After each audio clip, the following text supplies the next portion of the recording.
안녕하세요. 이번 시간은 지난 시간을 보충하여 설명하겠습니다.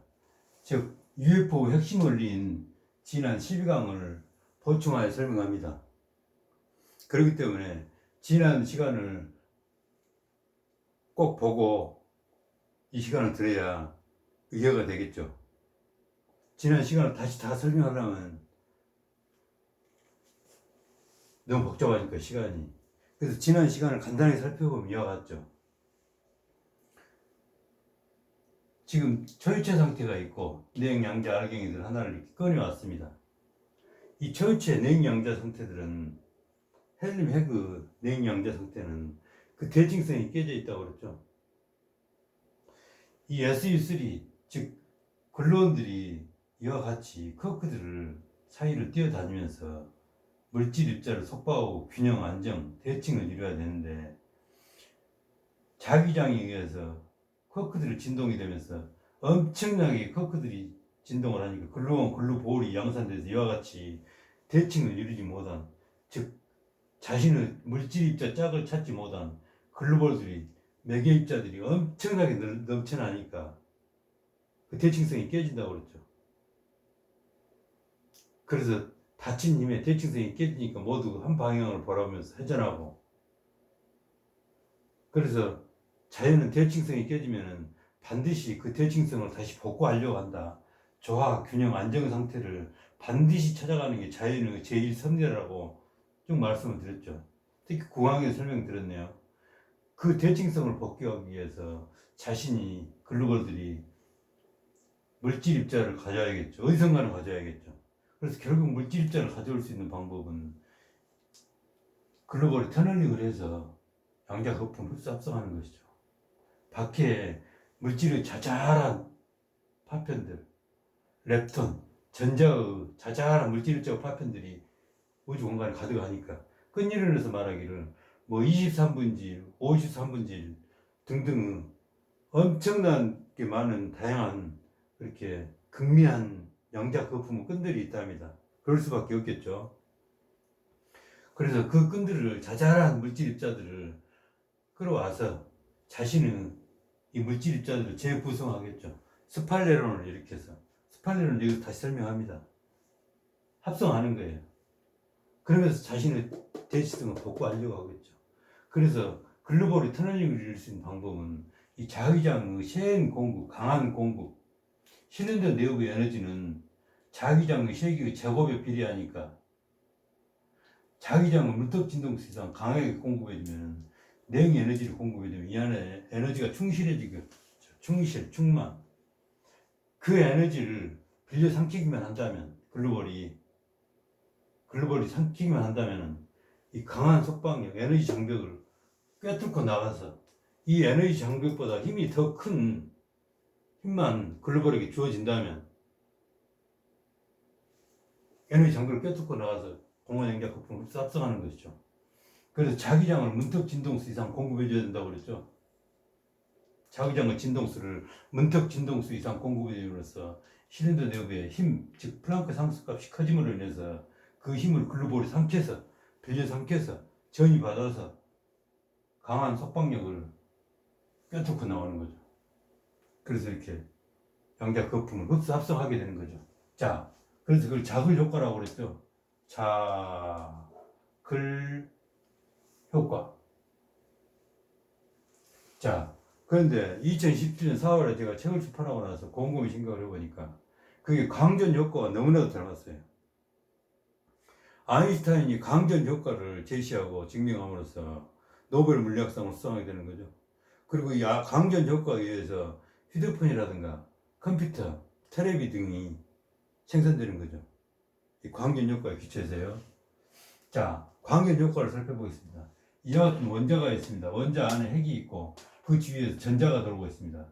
이 전자는 마이너스 값이니까 이 핵의 플러스 값에 속박된 상태죠. 서로 힘을 주고받으면서 적절하게 균형 안정을 이루는 상태죠. 그렇기 때문에 핵에 속박된 전자라고 표현할 수 있겠습니다. 그래서 이 핵의 속박력, 붙잡는 이 힘을 터널링을 이루려면은, 전자가 튀어나오려면은 어떤 방법이 있을까요? 아인슈타인이 곰곰이 생각을 해봤어요. 아하, 광자라는 입자로, 즉 빛이라는 알갱이로 전자를 때려주면 전자가 튀어나오겠다. 빛은 양자이기 때문에 이중성이 있습니다.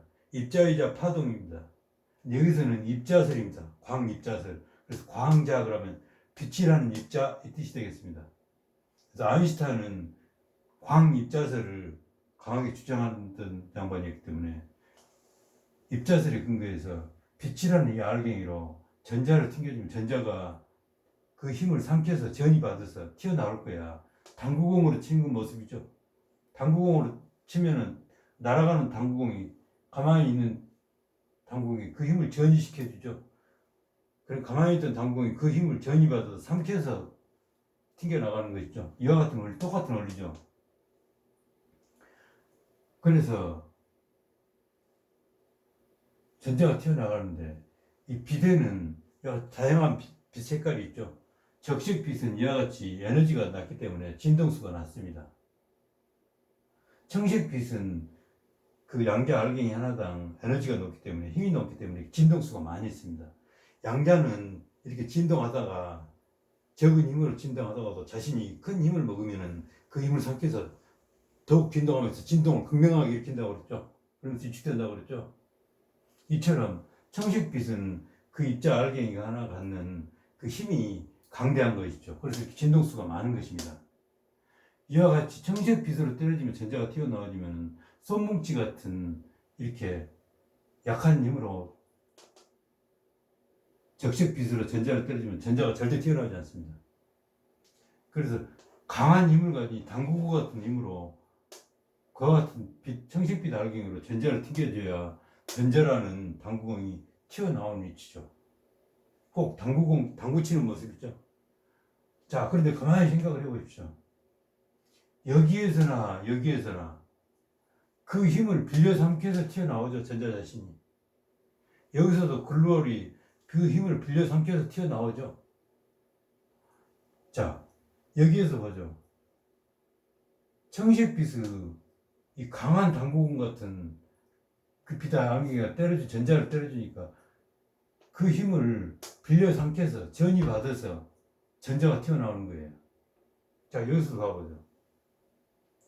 신현도 내부에 자기장을 문턱 진동시장 공급해줘서 큰 힘이 형성되니까 프랑크 상수 값이 높아지니까 그 힘을 빌려 삼켜서 글루볼이 전이 받아서 이 속박력을 껴뚫고 나오는 거죠. 큰 힘만 주어진다면 양자는 무슨 짓이라도 한다고 그랬죠. 그와 같은 원리가 똑같은 거예요. 그 힘을 전이 받아서 튀어나오는 거예요. 빌려 삼켜서 튀어나오는 거예요. 여기서 마찬가지죠. 그 힘을 전이 받아서 빌려 삼켜서 전자가 튀어나오는 거예요. 똑같이 모두 터널링이죠. 그래서 이 구조가 설명이 복잡하고 어려운 것 같지만 그렇게 복잡하고 어렵게 설명하지 말으라 그예요. 쉽게 설명하자 그예요. 자, 여기서는 그 구조가 단순하니까 원리가 더 단순하니까 이해가 쉽죠. 뭐 당구공 치는 그 모습과 똑같잖아요. 그래서 여기도 그 구조가 좀 복잡하고 설명이 복잡하긴 하지만 결국은 터널링을 이루는 근본 원리는 같은 거예요. 모두 터널링. 그거가 생각 단순해요. 힘은 원리일 뿐이에요. 힘은 원리. 그래서 힘은 원리에 의해서 흡수 엔진이 작동이 되지 않을 수가 없다 이거예요. 핵폭탄에서는 죽은 강력이 떨어져 나가는 거죠. 자, 이와 같이 속박력이 있었는데 열 에너지를 공급하면서 운동 에너지가 커져가지고 그 운동 에너지를 이겨내기 위해서 다른 핵들과 융합이 일어나죠. 그 와중에 남은 힘들이 물질들이 강력의 속박력에서 떨어져 나가면서 핵폭탄이 되는 거죠. 그렇지만 여기서는 그게 아니죠. 살아있는 강력이 터널링해서 양자 거품을 합성하는 거죠. 죽은 강력이 아니죠. 핵폭탄에서는 죽은 강력이지만 자신은 좌 진동 대칭을 다시 이루기 위해서 물질 입자의 자잘한 파편들을 넵톤, 전자 등 자잘한 파편들을 끌어오는 거죠. 살아있는 강력이죠. 살아서 연결되어 속박하는 상태에 있는 그 상태의 글루볼이죠. 그래서 양자 거품을 합성하는 것이고 이 개념도 쉽게 생각하자 이거예요. 중력이 중력파를 쏘아주니까 그 중력파의 매개 입자가 신호를 받은 모든 물체들이 다 떨어지는 거예요. 우리 어려서부터 봐왔기 때문에 그 쉽고 당연하게 이해를 합니다. 이것은 괜히 어렵게 생각하는 거예요. 그러실 필요 없다 이겁니다. 그 힘이 매개만 된다면 강력은 매개 입자인 그 매개 입자가 터널링해서 양자급들이 매개만 된다면 같은 원리에 의해서 끌려오는 거예요. 그것을 우리가 이해를 쉽게 하자 이거예요. 쉽게. 어렵게 생각하니까 괜히 어려운 거예요. 아무것도 아니에요. 알고 나면. 그와 같은 원리에 의해서 흡수엔진이 작동된다 이 말이 되겠습니다. 그래서 이와 같이 단순한 힘은 원리일 뿐이다. 그 이해를 확실히 하자 그럽니다. 그겁니다. 자, SU3 8중항과 10중항 살펴보겠습니다. SU는 스페셜 유니터리 그룹이라고 그래가지고 군론입니다. 수학에서 군론. 너리의 전제 수학자가 이렇게 여러 가지 항들이 서로 상호작용하고 얽히는 것을 수학적으로 증명해놨어요. 자, 다시 얘기를 시작해보죠.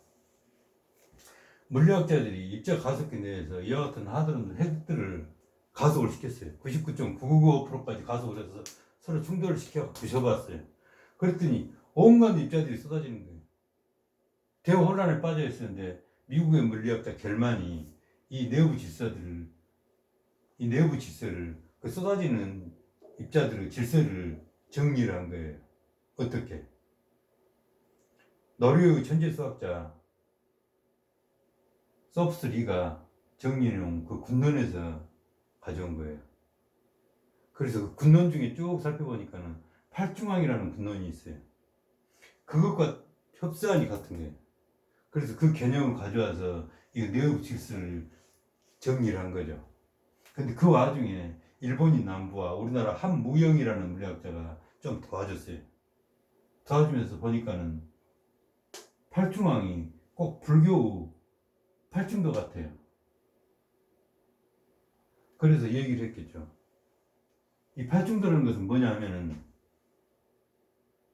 불교 궁극의 목적인 열반을 이루기 위해서 그 수행 방법으로서 8가지가 있습니다. 그 8가지 수행 방법에는 정견, 정업, 정사, 정념, 정정진 등이 쭉 있습니다. 그 8가지 수행 방법을 통해서만이 열반을 이룰 수가 있다 이거죠. 예컨대 정견 그러면은 사물의 이치를 있는 그대로 객관적으로 봐라, 사실적으로 봐라 그죠. 편견을 갖지 말고 사실적으로 정확히 봐라 그겁니다. 그래야 사물 이치를 통달해서 득도를 해서 열반을 이룰 거 아니에요. 또 정업이라는 그 항목이 있습니다. 정업. 바른 행동을 하고 바른 직업을 가져라 그거죠. 맨날 틈만 나면 남분꾼짓하고 틈만 나면 남을 괴롭히며 살인하고 그러면서 도 떠건다고 앉아있으면 그 도가 다 끼겠습니까? 그래서 열반을 이루려면 이와 같이 8개 항목이 쭉 있는데 그걸 지켜서 수행을 해야 열반을 이룰 수 있다. 그들은 상호 연결되어 있죠. 아무리 8개 항목 중에 다른 걸 잘하더라도 한 가지를 잘못하면 안 되잖아요. 정견, 사물 일치를 근본적으로 정확히 보지 못한다면 무슨 정확한 판단을 해서 열반을 이루겠어요. 맨 남복거든 짓하고 나쁜 짓 하면서 되겠습니까? 안 되는 거죠.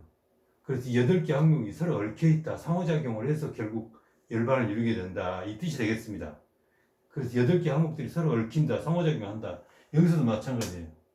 팔중항들이 서로 상호작용을 하고 얽혀서 유리털이 일관된 힘으로 작용을 일으키는 거예요.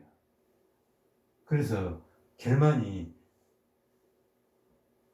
그 군론 중에서 이 팔중항과 관련된 군론을 가져와서 정리를 했었죠.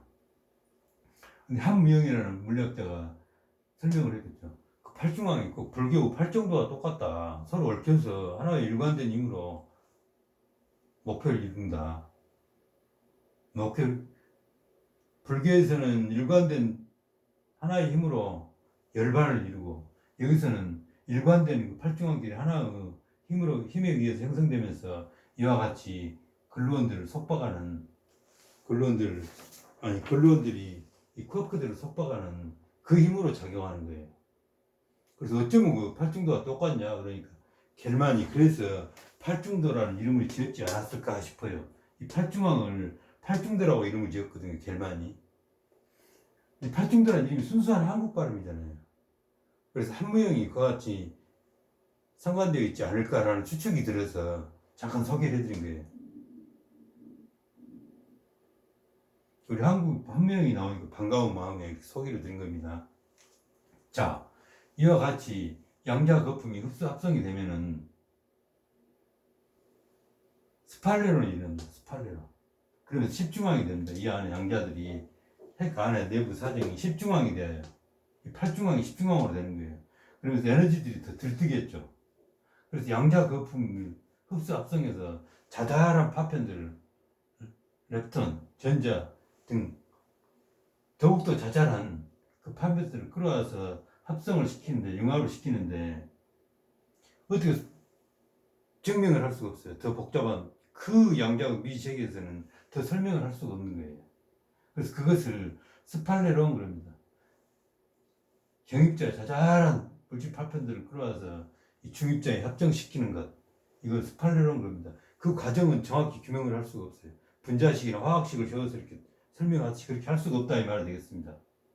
자, 이와 같이 스팔레론은 또 그 힘들이 떨어져 나갈 수도 있겠죠. 떨어져 반대로 여기는 양자 거품을 흡수 합성하는 이치고 반대로 더욱 작은 물리량으로 떨어져 나가는 경우도 있을 수가 있겠죠. 자, 이와 같은 경우이겠습니다. 자, 이게 지금 쿼크들입니다. 쿼크 6종류. 1세대, 2세대, 3세대 그럽니다. 그런데 빅뱅이 일어났을 때는 엄청나게 에너지량이 높았기 때문에 빅뱅이 막 일어났을 때는 전부 이와 같이 높은 에너지와 물리량을 갖는 창커크와 타커크 짝들밖에 없었겠죠. 여커크나 다운커크는 없었겠죠. 그렇지만 현재 주기율표상의 모든 원소를 구성하고 있는 양성자와 중성자 내부에는 이와 같이 어커크나 다운커크로 다 구성이 되어 있죠. 그래서 우주 99% 이상이 어커크와 다운커크로 되어 있답니다. 그렇다면 이들은 다 어디로 갔나요? 다 사라졌잖아요. 지금 없잖아요. 빅뱅이 일어난 순간에는 전부 이와 같은 문자들이었을 건데 이들은 그 물리량들이 전혀 떨어져 나오는 거예요. 그리고 그래서 섞이고 이렇게 자잘한 더 작은 입자들로 붕괴되는 거예요. 이렇게 그렇게밖에 설명을 드릴 수가 없잖아요. 이걸 어떻게 물리학에서도 정확하게 증명을 하고 세워서 설명을 할 수가 없어요. 식을 세워서. 여기서는 다운커크가 어커크로 되는 것은 이해를 이루고 있죠. 우리 인류가요. 즉 다운커크에서 전자 하나가 빠져나갑니다. 마이너스 1값이. 그러면서 어커크로 되는 것이죠. 그러면서 중성자가 양성자로 변하는 거예요. 그걸 베타 분계라고 하죠. 그렇지만 이와 같은 상태에서 모든 양자들이 떨어져 나오는 그 과정은, 즉 커크들이 섞이고 그 물리량이 점점 작아지는 그 과정은 아직 설명이 되지 않고 있다 이 말씀이 되겠습니다. 이와 같이 양자들은 주변의 조건이나 상태나 여건에 따라서 서로 그 물리량이 작아지기도 하고 줄어들기도 하고 이렇게 떨어져 나오기도 하고, 흡수 엔진에서는 이와 같이 렙톤, 전자 등 자잘한 파편들이, 더욱더 작은 파편들이 이렇게 양성자로 중성자로 이렇게 다시 재탄생하기도 하는 거죠. 그 스팔레론 겁니다. 그래서 이와 같이 양자들의 극미한 상태를 어떻게 설명하기 곤란하므로 그것을 물리학자들은 이와 같이 표현합니다.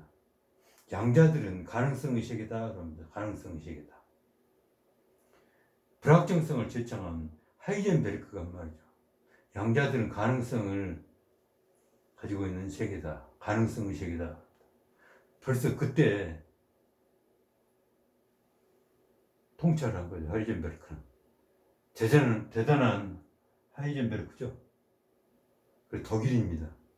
프랑크도 독일인이고 대단한 물리학자들입니다. 그와 같이 가능성에 의해서 자잘한 파편들이 흡수 합성되는 것이죠. 그래서 결국은 십중앙을 이루는 것이죠. 팔중앙에서 스팔레론이 일어나가지고 이 입자들이 십중앙이 된 거예요. 그래서 자, 이와 같이 팔중앙과 십중앙에 대해서 설명을 드리겠습니다. 팔중앙이란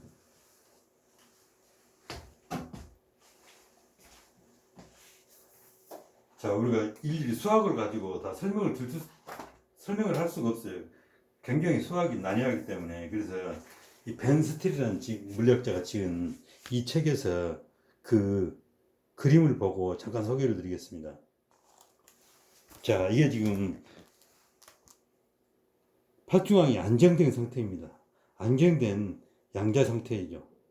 양성자, 중성자들 내부에서 일어나는 그와 같은 근로원들이나 파이온들, 그 입자들이 속박력을 행사함에 있어서 이와 같이 8개의 항들이 서로 얽히고 연결되어 있다 이 말이 되겠습니다.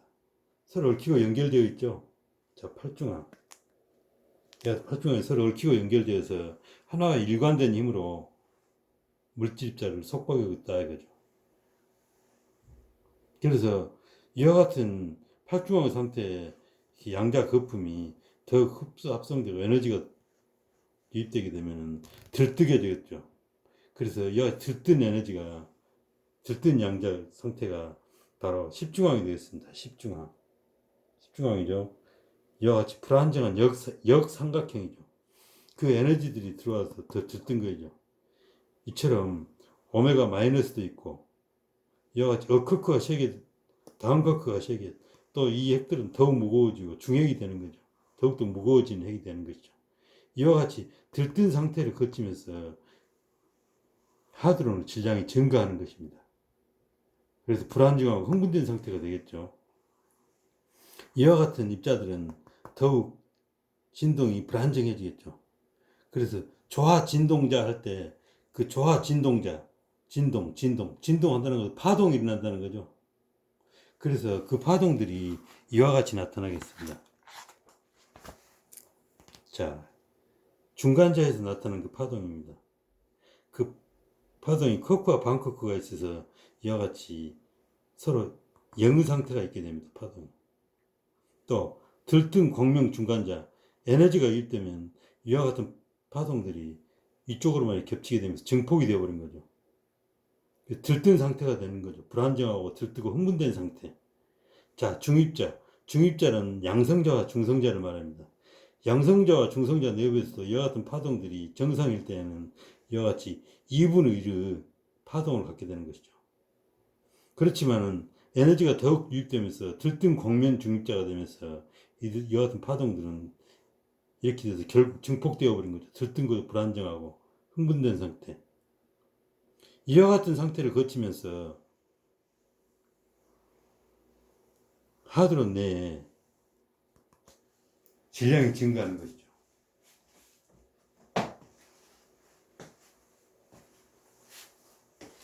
자, 그래서 이 팔중항이 핵의 팔중항이 되면은 안정되고 균형 잡히다가도 이렇게 스팔레론이 일어나서 양자 거품이 합성되어서 십중항이 되면은 이 내부 핵의 조화 상태가 들뜨게 되는 거죠. 그래서 들뜨고 흥분되고 불안정한 상태가 되는 거죠. 그러면서 하드론 대기가 이루어지는 거죠.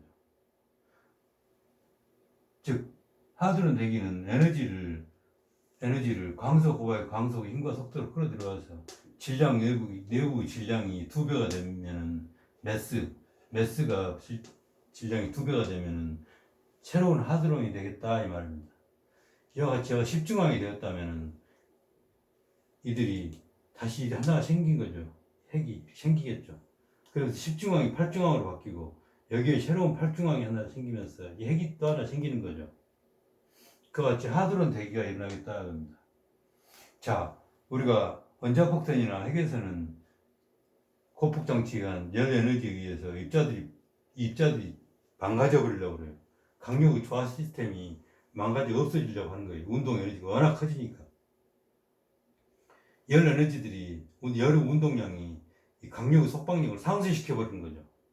그렇기 때문에 강력들이 이와 같이 말하는 거죠. 이제 야, 안 되겠다.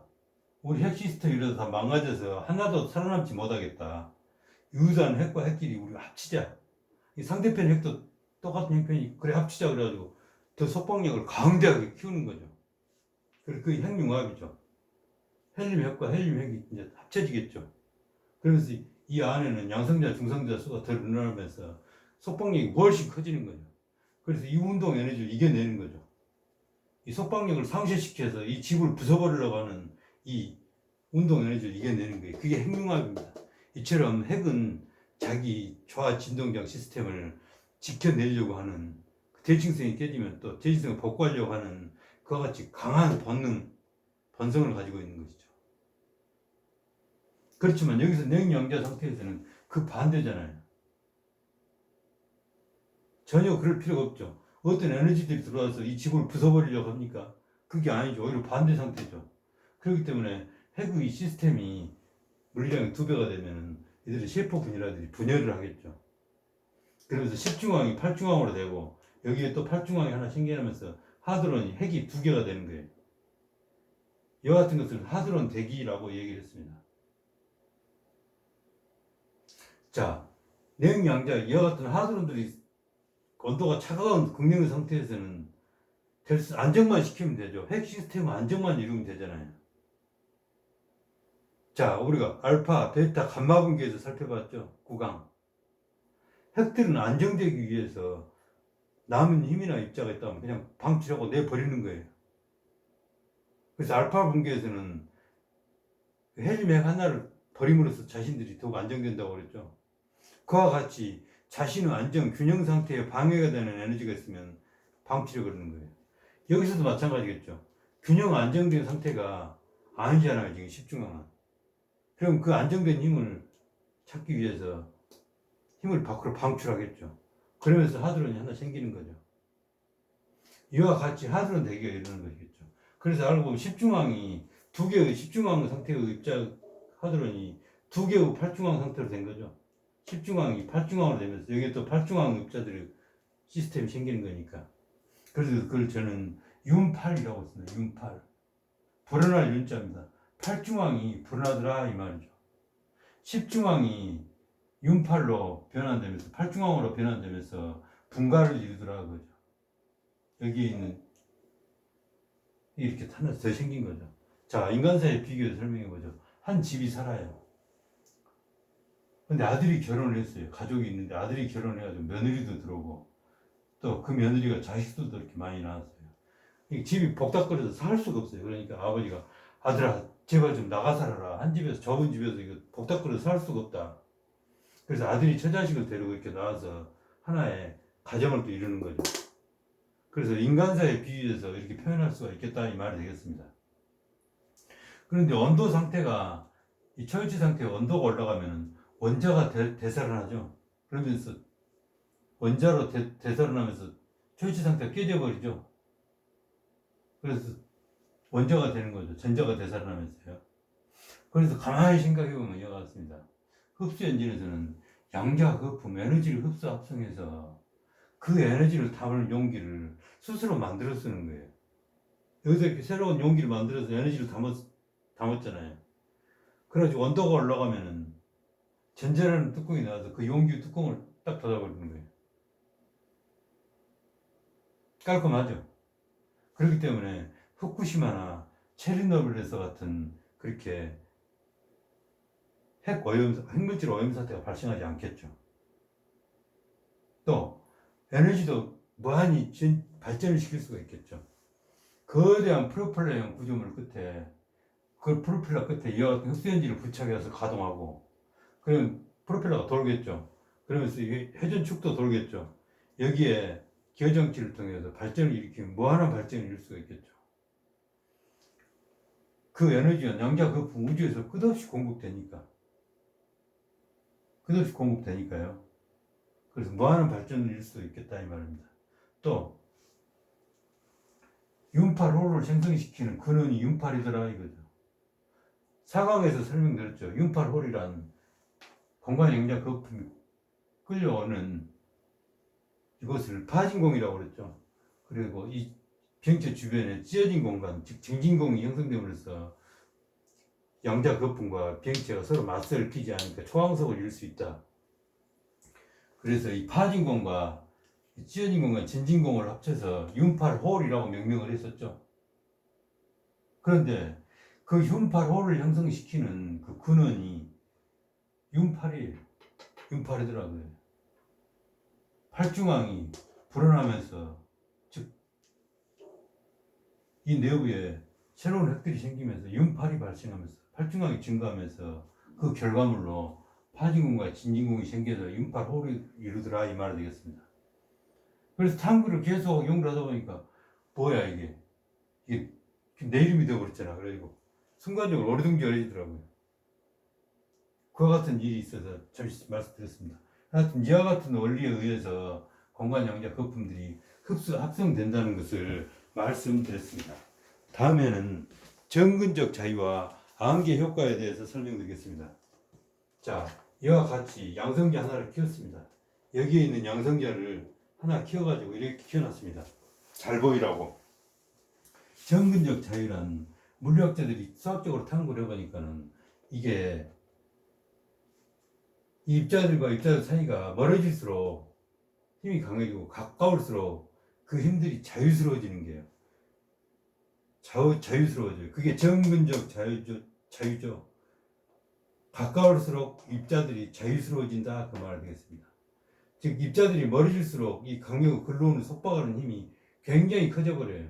그 커진 이유가 이 안개 효과 때문에 이 사이사이에는 쌍생성 쌍소멸이 엄청 일어나고 있습니다. 지금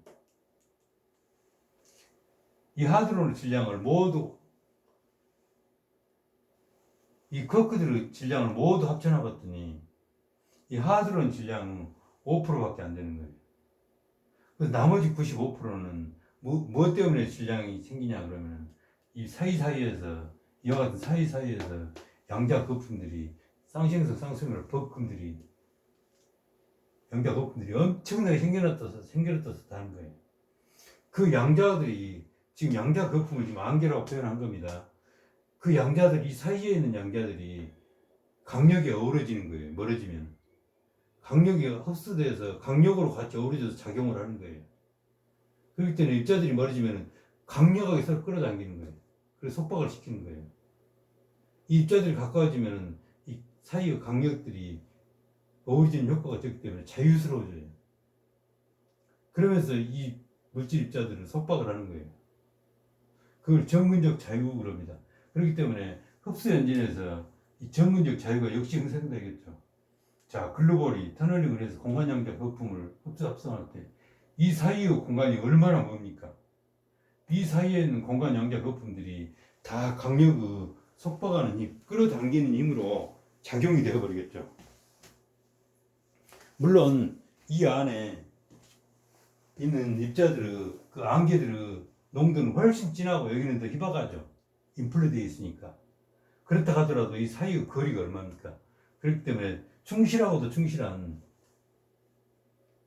강력이 행사되겠다 이거죠. 글로벌이 터널링을 이루는 순간 저 안개들이 양자 거품들이 다 강력의 힘에 속박되어 어우러져서 충실한 비행을 이룰 수 있다 이 말입니다.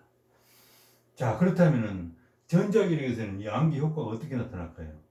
자, 30만 볼트 고압선이 있는데 이와 같은 양자 거품들이 있습니다. 그래서 양자 거품들이 이 전자기력을 상실시킵니다.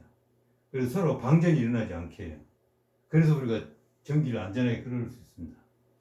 자, 중력에서는 어떻게 나타날까요? 중력과 이 안개의 상호작용 관계가 아무 방해가 없습니다. 상쇄가 없습니다. 영향을 플러스로 주지도 않고 마이너스로 주지도 않고 그냥 통과하는 거예요. 그렇기 때문에 중력이 그렇게 작은 힘에도 우리가 중력을 크게 느끼는 겁니다. 전자기력 이코르는 중력 곱하기 10의 42승배죠. 그렇기 때문에 중력은 아주 미미한 힘입니다. 그렇지만 그 상쇄가 없기 때문에 우리가 그 힘을 크게 느끼는 거예요. 자, 이상으로 이 시간을 살펴봤습니다. 광전 효과와 자극 효과에 살펴보듯이 이 힘의 원리는 단순하고 명백하더라고요. 그렇기 때문에 우리가 흡수 엔진의 작동에 대해서 의심을 가져서는 안 되고 8중항과 10중항은 이와 같은 과정을 거치면서 흡수 엔진이 작동이 되는 것이고 정근적 자유 때문에 비행체가 더욱 충실한 힘을 발휘하게 되겠다 이 말이 되겠습니다. 이상으로 지난 시간을 보충해서 설명하는 시간을 가져왔습니다. 감사합니다.